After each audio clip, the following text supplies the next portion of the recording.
to love again.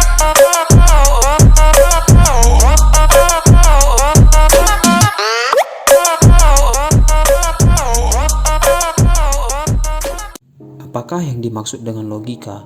Apakah teman-teman pernah bertanya-tanya, mengapa kebanyakan orang bilang bahwa kita harus menggunakan logika untuk menyelesaikan sebuah permasalahan? Apa yang diperlukan untuk menarik sebuah kesimpulan dari sebuah permasalahan? Jika turnamen atau pertandingan sepak bola dari sebuah tim atau sebuah liga berseri, di mana setiap tim dibagi menjadi 6 tim yang dalam setiap grup. Ternyata, dalam satu grup tersebut, ada 3 tim yang merupakan top 3 dalam klasemen yang ada. Apakah ketiga tim tersebut sudah pasti lolos fase grup? Mungkin beberapa dari kamu menganggap bahwa ketiga tim tersebut sudah pasti lolos, karena mereka merupakan puncak ataupun top 3 dalam sebuah klasemen. Namun, anggapan tersebut bisa menjadi sebuah kesimpulan yang bernilai salah. Nyatanya, banyak kejadian tim yang merupakan puncak klasemen dari sebuah liga justru kalah dengan tim yang underdog. Mengapa hal ini bisa terjadi? Apakah ada faktor lain yang mempengaruhi hal tersebut? Berikut kita akan bahas mengenai logika ini. Logika berasal dari bahasa Yunani, logik yang merupakan kata sifatnya dan kata bendanya yaitu logos yang berarti hasil pertimbangan akal pikiran yang diutarakan lewat kata dan dinyatakan dalam bahasa atau lebih sederhana perkataan sebagai manifestasi pikiran manusia. Logika sudah ada sejak zaman Yunani kuno, di mana Thales, seorang filsuf dari Miletus, yang dianggap sebagai bapak filsafat karena Thales menunjukkan bahwa cara berpikirnya ialah sebuah logika. Pemikiran dari Thales yang menganggap sebuah kata yang jika dibahasa Indonesiakan ialah air adalah argo. Maksud dari perkataan ini ialah bahwa segala sesuatu yang berasal dari air dan semuanya kembali menjadi air. Nah, tentu kamu pasti bingung dengan maksud dari Thales tersebut.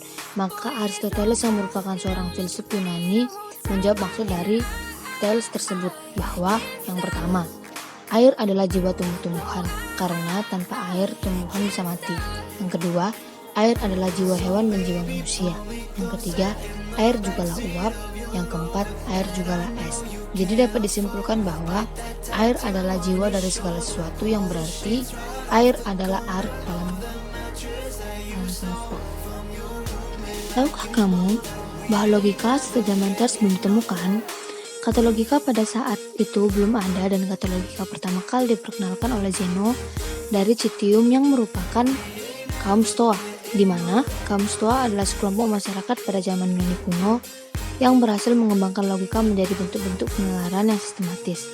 Mereka mengenalkan argumen disjuntif dan hipotesis. Nah, itu merupakan penjelasan singkat mengenai logika yang sudah ada pada zaman dahulu. Berikut kita bahas perkembangan dari logika. Perkembangan logika dimulai sejak Aristoteles mengembangkan pemikiran Thales mengenai air adalah arke.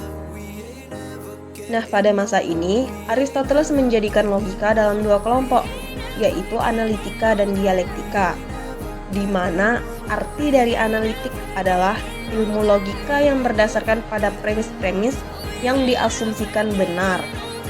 Sedangkan dialektika adalah ilmu logika yang berdasarkan pada premis-premis yang masih diragukan kebenarannya. Nah, dari sini kita bisa melihat bahwa Aristoteles menggunakan beberapa premis dalam menarik kesimpulan dari pernyataan Thales. Dari pemikiran inilah muncul beberapa tokoh yang mengembangkan logika ini menjadi sebuah ilmu.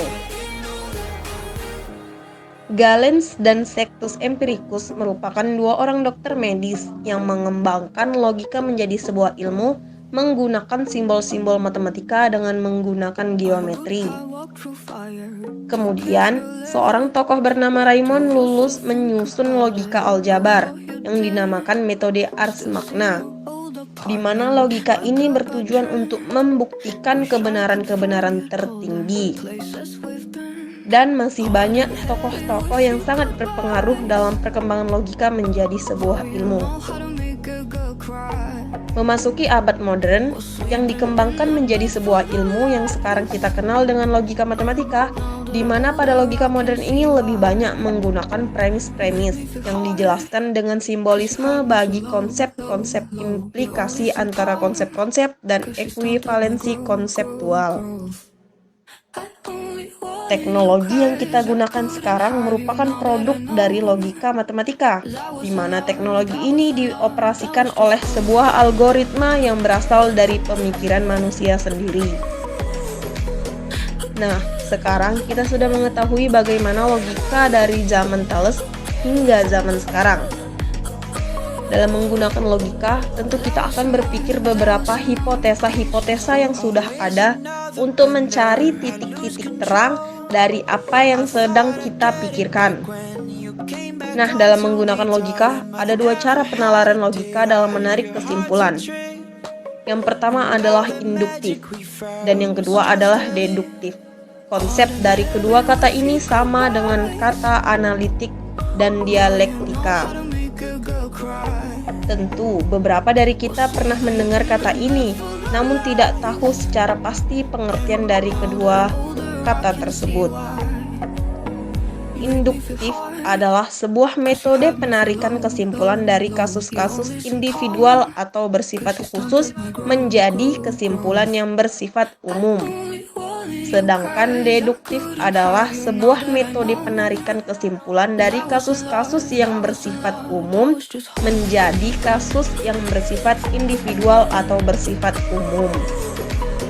Nah, kita akan membahas maksud dari induktif dan deduktif. Induktif, seperti yang sudah dijelaskan sebelumnya, bahwa penarikan kesimpulan ini dari hal yang bersifat khusus atau individual menjadi kesimpulan yang bersifat umum. Nah, pada metode ini dapat terjadi peluang kesalahan dalam hasil kesimpulan yang didapat, karena premis-premis yang digunakan untuk menarik kesimpulan merupakan hasil pengamatan atau pengalaman seseorang yang belum dapat dipastikan apakah yang mereka temui itu bisa dianggap benar. Nah, karena premis yang ada belum tentu nilai kebenarannya, maka hasil yang didapat pun tentunya belum tentu bernilai benar. Contoh, premis pertama. Burung merpati di Medan berwarna putih. Premis kedua, burung merpati di Aceh berwarna putih. Premis ketiga, burung merpati di Semarang berwarna putih. Kesimpulan, semua burung merpati berwarna putih. Secara medis, seseorang yang kurang tidur wajahnya akan pucat dan merasakan pusing. Lalu ada seseorang mahasiswa terlihat pucat dan pusing. Apakah kita bisa menyimpulkan bahwa mahasiswa tersebut kurang tidur? Bisa saja mahasiswa tersebut kurang tidur, dan bisa saja ada faktor lain yang memengaruhi imunitas tubuh mahasiswa tersebut, seperti pola makan yang tidak sehat, jarang melakukan aktivitas olahraga, dan lainnya. Nah, oleh karena itu, untuk menentukan kebenaran dari sebuah argumen yang menggunakan penalaran induktif, harus adanya sebuah pengujian. Nah, apakah kamu sudah bisa memahami konsep dari penalaran induktif? Baiklah, sekarang kita akan membahas penalaran deduktif. Seperti yang sudah dijelaskan sebelumnya, bahwa deduktif menarik sebuah kesimpulan dari suatu hal yang bersifat umum menjadi kesimpulan yang bersifat khusus atau individu. Nah, penggunaan metode ini, hasil kesimpulan yang didapat sudah pasti benar, selama premis-premis yang kita gunakan sudah pasti benar. Maksudnya gimana? Dari pengertiannya, proses penarikan kesimpulannya dari hal yang bersifat umum. Selama hal yang umum ini merupakan fakta yang sesungguhnya, maka sudah pasti kesimpulan yang didapat sudah pasti benar. Untuk penjelasan lebih lanjutnya, kita akan beralih ke contoh. Ada sebuah contoh di mana premis pertama, semua manusia pasti mati. Premis kedua, Andi adalah manusia. Maka kesimpulan yang didapat yaitu Andi pasti mati. Contoh lainnya dapat berupa premis pertama, semua apel dalam keranjang itu berwarna merah.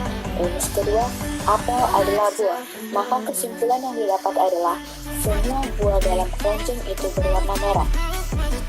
Metode deduktif ini juga sering kita jumpai dalam pembelajaran materi logika matematika dengan menggunakan beberapa rumus tertentu.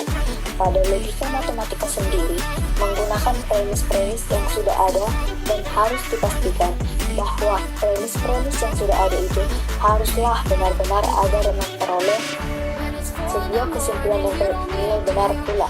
Nah, apakah kamu sudah mengerti konsep dari penalaran deduktif? Baiklah, sampai di situ saja penjelasan dari kami mengenai logika dasar. Terima kasih bagi yang sudah menonton video ini. Dalam segala kekurangan baik pemaparan materi maupun kualitas video, kami mohon maaf.